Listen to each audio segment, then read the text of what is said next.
رسول الله أفرمي كالزوربتان لبرتانا بس لفظكي غلطة هموما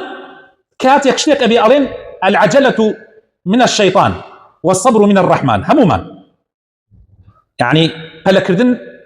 لشيطان ويو لسرخويش لخواي پروردگار ويا بلام معناي حديثك لفظي حديثك بمشي ويا التأني من الله والعجلة من الشيطان التأني من الله والعجلة من الشيطان أما لفظ راستي حديثك كيف غمر صلى الله عليه وسلم كإمام الترمذي أجريته ولا جمارة 2012 وات 2012 وشيخ الباني لصحيح السلسلة صحيحة أفرمي حديثك صحيحة معناه أم حديثة أويك لسرخوي شتێکی پەسەند کراوە و خۆش خۆشیەوێ هەلە کردن پەلەپەلە و هەڵەشەیی شتێکی ناپەسەندە و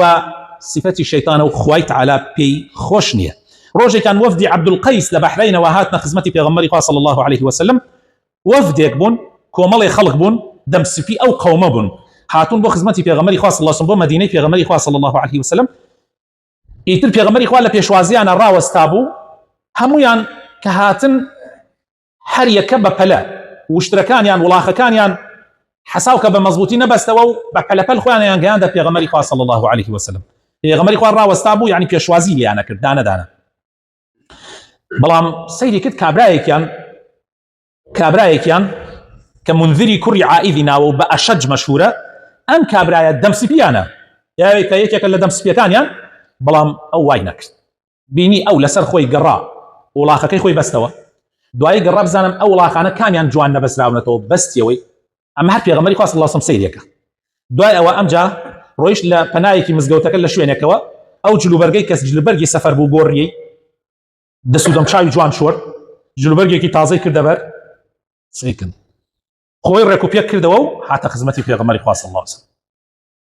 دوایش لە کاتی مناقەشە و دەمەتەقی و قسەکردنە ئەم ئەوەستا تا هەمویان قسەیانە کرد دوایی پاش بیرکردنەوە ئەمجا قسەی خۆیە کرد جا پێغەمبەری خوا صلی الله عليه وسلم فەرمووی